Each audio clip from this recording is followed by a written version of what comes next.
We got us a casual geographic video. This is why you owe people afraid of butterflies an apology. Let's get it. What the f is that? Plenty of animals have pretty privilege, and no other animal has ridden that train further than a gutterfly. I did not misspeak. This halo effect insect is an abomination with wings, and if that offends you, you could die in a field today. Corpse still warm. Last thing you might see is a bloodthirsty butterfly swarm. Hello? Since when did they become savages? The f.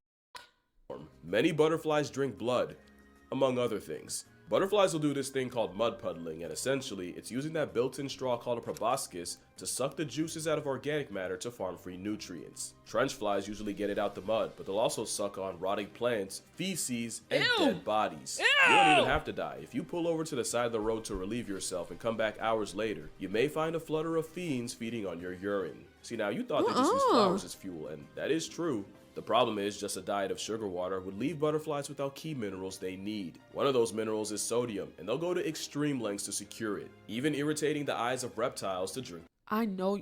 Are they swarming him? Oh my god. The tears. Crocodile tears have use to someone. Of course, butterflies taste through That's a little pretty though. of reptiles to drink the tears. Crocodile tears have use to someone. He's just a look. It's just a little pretty little princess.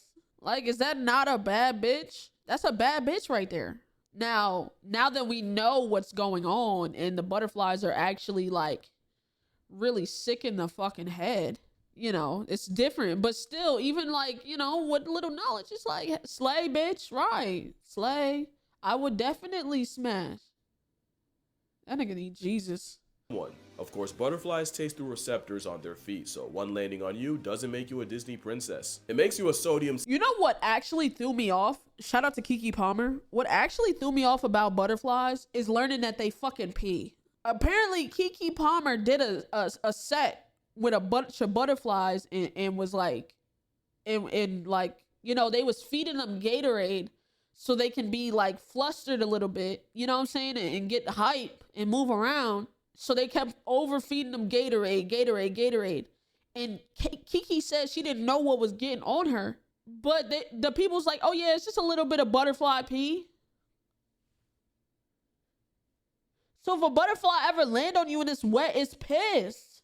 Seasoned rest stop for a flamboyant fly that's just using you until it gets what it wants and moves on to the next mark. Because butterflies are boys with wings, and that is not a joke. Because their mating behavior is out of pocket for something with its PR, but one thing at a time, we'll get to that. But the only thing more questionable than what some butterflies eat is what some people will do to find them. The purple emperor is a beautiful, ethereal muse to any entomophile. It's also a death merchant that avoids flowers, instead preferring rotting animal flesh and fecal waste. That hasn't stopped folks from seeking out this corpse fly, and here are some of the things people have used to attract them. Rotting fish, fermented shrimp paste, stinking bishop cheese, dog poop, roadkill, very used diapers, and in one case, a trailer of pig poop.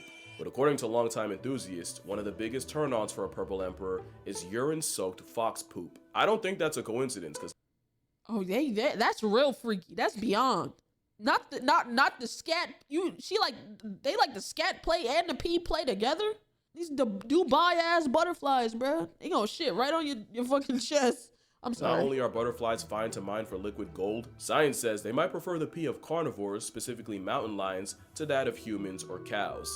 So when you say they prefer cougar pee, we're talking about in more ways than just cloudy with a chance of storming Daniels. But butterflies are opportunists that'll take them from anywhere, and Russian experiments have shown that vampire moths, yeah, them's a thing, are able to use hook-shaped tongues to drill through human skin and feed on the blood. But that was just an experiment. To you watching this, a vampire moth is no risk that we know of. That being said, butterflies are not what you think they are, and the more you learn about them, the more you understand why SpongeBob turned his town into an Avengers end credit after experiencing its mugshot once. The funniest part is, the close-up they crashed out over was actually a horsefly, probably because they knew an actual butterfly. Oh my god! Yeah, I'm not fucking with none of them, bro. I'm good. I thought I was like, yeah, no, I'm not tripping. Like, they did, you know, they're fine. Actually, absolutely not. Look at it. Now look at how it looked. Because like I said, no animal has had better PR than a mosquito in drag. In fact, even their name might be a cover-up. A popular theory is that their original name was actually Flutterby, and the global game of telephone ended predictably. It's much more likely that it came from the Dutch word butterscheiter, or butter shit, because apparently a butterfly bowel movement looks like a brick of butter. It's What? not 100% confirmed, but believing otherwise goes against my narrative, so I'm gonna disregard it. Insane intro aside, what is it that makes a butterfly? Because I wasn't kidding. If you're like me, butterflies That better not turn into no fucking butterfly. are not what you think. It did. It turned into a butterfly. What the fuck is that? Nigga, you're supposed to be a leaf. What are we doing? That makes a butterfly. Because I wasn't kidding. If you're like me, butterflies are not Like, what it deadass looks like a leaf. you think. Like on a scientific level, Lepidoptera represents the order of flying insects that Huh? are, Why is well, it so basically bad? moths and anything Bro, that that looks like a fucking cow with wings. Oh my god, I don't like this, actually. You ever want to stop learning something? I deadass want to stop learning. I'm not even gonna lie. These last couple of fucking Casual Geographic videos have made me want to stop learning, bro.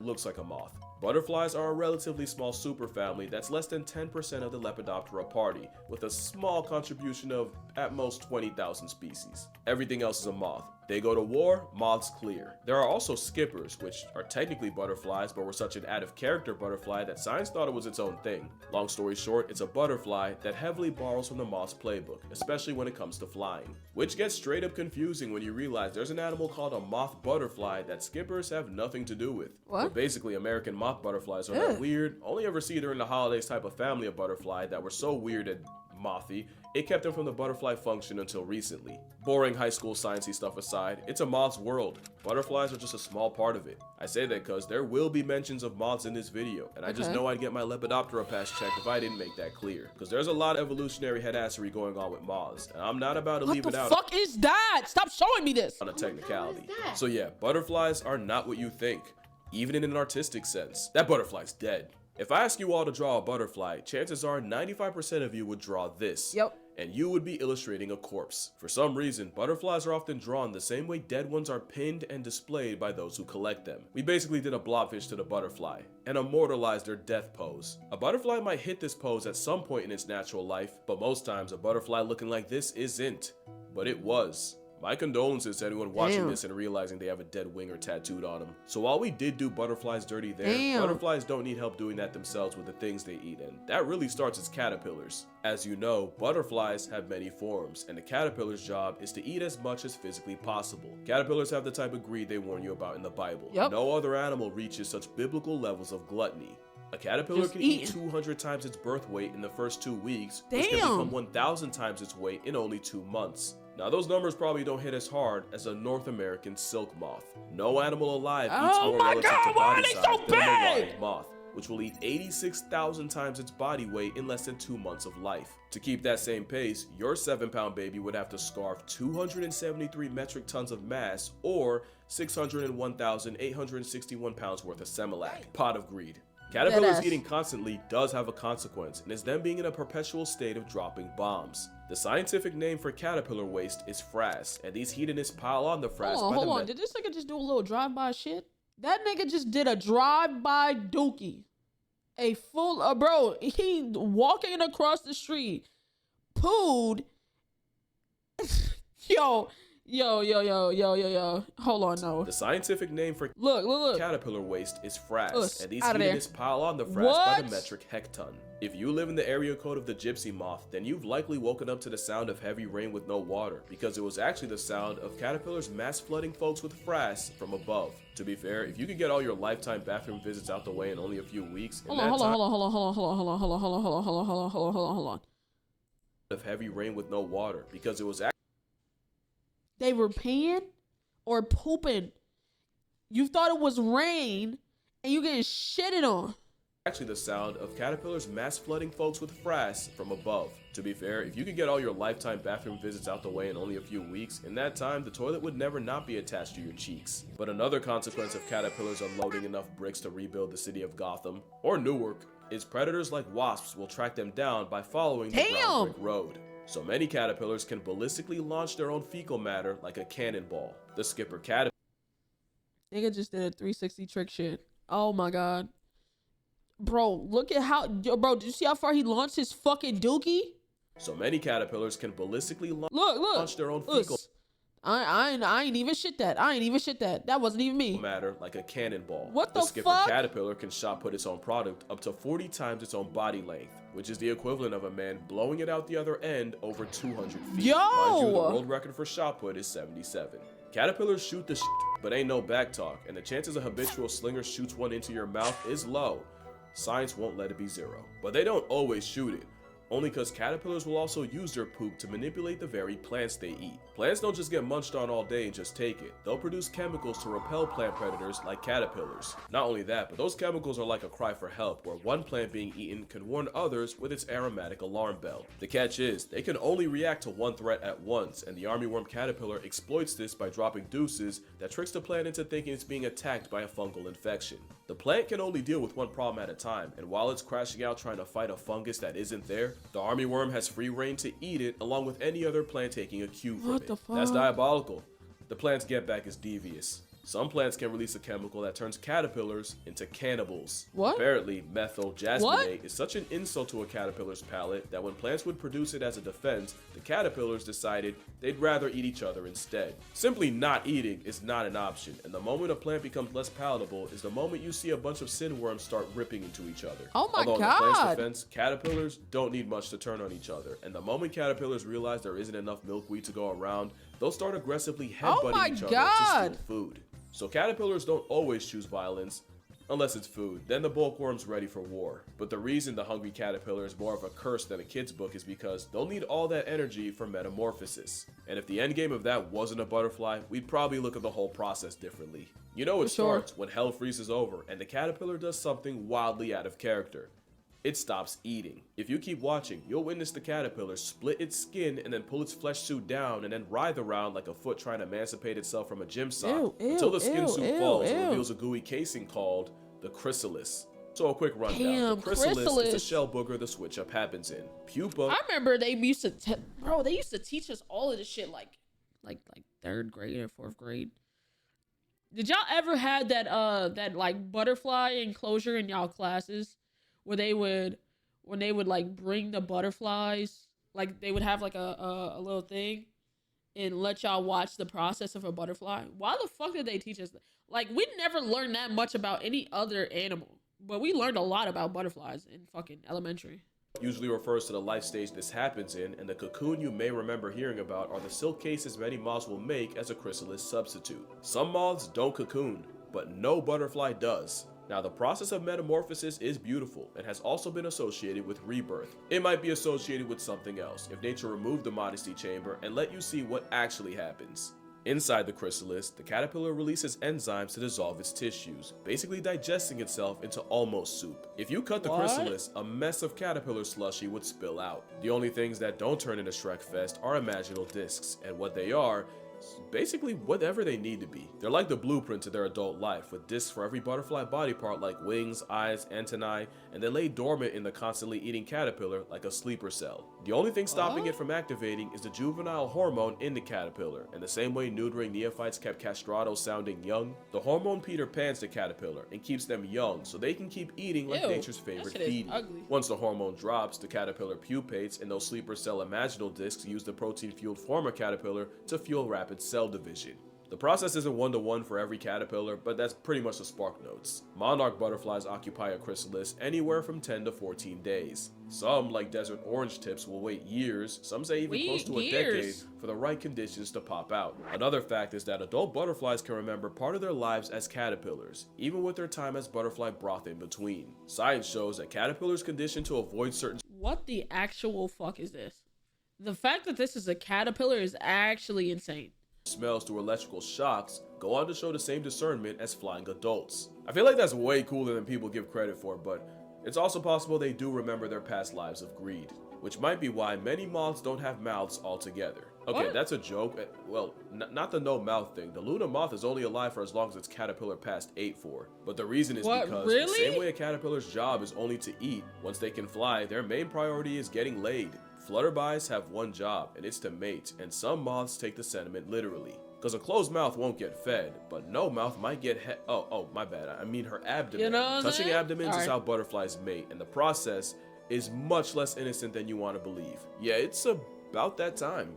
Almost every messed up thing about butterflies comes down to them catching a date. Butterflies will use several factor authentication like sound, color, even flight patterns to choose a mate, but the real secret sauce are pheromones. Males use pheromones like a calling card, and many moths and butterflies have a hair pencil to help get the message out further. Also called the coromata, it's a scent organ that inflates and fans out pheromones to anyone who might be interested. And with over 180,000 species of moths and not moths, someone was bound to take it too far. And Creatinos Genghis shows you just how far love makes some guys. That's its little organ? That's its little shit? That's what he's shaking that motherfucker? Oh, hell no, bruh. Go. If it's any solace, a horny male moth can't fly with its coromata out. Life finds a way. Also, yes, Australia. Males use the food they collect. Makes fucking sense. It makes sense. It makes sense. It makes sense. That shit is from nowhere else but fucking Australia. Makes sense. Collected as caterpillars to help fuel pheromones, which is why it's often the males you'll see puddling the juices out of a compost pile, especially since the chemicals are more for just attracting mates. After mating, male butterflies will often spray their partners with an anti-aphrodisiac that makes the female completely unattractive to other males. That wouldn't even be that bad, but parasites like wasps clock the method, so now I got wasps tracking a recently deflowered female by her anti-aphrodisiac after spray and hitching a ride on her, waiting until the female lays eggs so the stowaway can parasitize them. The end game is her larva getting eaten from the inside by a brood of xenomorphs. Luckily, in studies, less than 10% of wasps were successful, but that's what an insecure man can do to you. But some males don't stop at man repellent. Some went ahead and invented chastity belts. Few males will excrete this weird, waxy substance designed to plug up his partner's female. Hold on. What kind of shit is that? Parts, which physically seals her off from other males. It's a literal breeding block, but that leaves a problem. It's in the female's best interest to mate with as many males as possible, but it also behooves the male to brute force monogamy, which has led to this evolutionary arms race with females flexing increasingly harder to plug junk and males producing even more blobs of scabby petroleum jelly. But that is far from the most felonious way males buff their chances. Some people have experienced the rare occurrence of two butterflies in one chrysalis. Really, it's the scene of a crime. Some, like the zebra longwing, won't even wait until the female is fresh out the pupa stage. As the female... That's actually... No. That's actually insane. Motherfucker, don't wait until it turns into a butterfly. Oh, you turned it into a butterfly? I'm fucking this. She can't even consent to that. Right, diddy-ass butterfly. Getting ready to break out of the chrysalis, a gang of males can swarm her and start fighting for position. The winner then rips into her chrysalis to mate with her while she's still stuck in the stage. There's a term for this. Some call it pupa erosion. Yo, right, they fucking spawn camping, bro. This is crazy. Now, insects can't really consent, so maybe that's too far. So, forced copulation is a nicer way to describe it. But the rising female has zero choice in the matter when she basically gets spawn camped, and that just feels illegal. Still just butterflies, right? But when you only have a couple weeks to live, you pull out all the stops to make sure your genes don't pass tense with you. And it's why male butterflies are more likely to suck the sweat off your back. Not only do those nutrients help form pheromones, during mating, males will pass off nutrients to the female as a sort of consummation gift that helps the eggs, and in some species, the males will transfer 25% of their body weight in the process. Which explains why male butterflies are crackheads when it comes to some mineral, and some males take it so far, science had to invent a whole nother word for what they do. Because in North Sulawesi in Indonesia, milkweed butterflies were seen harassing, scratching, and eventually sucking the juices out of caterpillars. The same claws they use to scratch the sweet out of leaves, they'll use on a caterpillar until their internal essence spills out. And at that point, the butterfly treats its own kind like a juice box, which led to the term kleptopharmacology. Because they're not exactly preying on the pillars, more than just stealing their substance, and a lot of times the caterpillars actually survive. Although knowing that they keep their memories as adults, probably not without PTSD. I think I'd rather die. But yeah, that's what we'll do for this video. Right. If you come away from this video thinking less of butterflies or even hating them, then I failed at my job. I never want to be the... I just think they're fucking actually psychotic. I'm just being a little honest, you know what I'm saying? I don't hate them. I've already have like a slight disdain. I don't care for them too much because they be peeing on people, but like nigga said, I hate them hard. The reason y'all hate an animal when there isn't an animal alive that I hate. There's no cutaway. I meant that. The butterfly didn't ask to be put on a pedestal. If learning more about them ruins them, that is a failure of your own expectations. True. And to steal a line from friend of the channel, Hank Green, butterflies aren't here to please us. Their beauty is an accident, and we are merely spectators. True. Especially when the monarch population is down 99%. That's What? the scariest thing about them. Also, I want to thank y'all so much for 4 million subscribers. I've said Damn, it you had before, 4? but y'all have changed the trajectory of my life in ways you cannot even begin to imagine. I got a lot more stuff planned, promises to keep. I did not forget the checks my big mouth wrote this year. Yep, But for now, you for as a sure thank did. you, I'll be doing a video on whatever the top comment says. Within reason. Within reason. Anyway, been a minute since I said Wait, hold on. You're doing a video? Okay. this, but drink water, hug your mother, save the butterflies, fam, and moths too. And I'ma see y'all in the next one. Yeah. Probably the last one of this year, to be honest. Oh, the next one is the last one of the year? Okay. All right, so let's see what the top comment says, chat. For the video suggestion, please do one about vultures. Not just because they're my favorite animals, but because they're so incredible yet misunderstood. And more people should know about how awesome they are. Potentially an opportunity to raise awareness as well, since many species are endangered due to human activities. Congrats on 4 million. Okay. Okay. W video. Shout out Casual Geographic.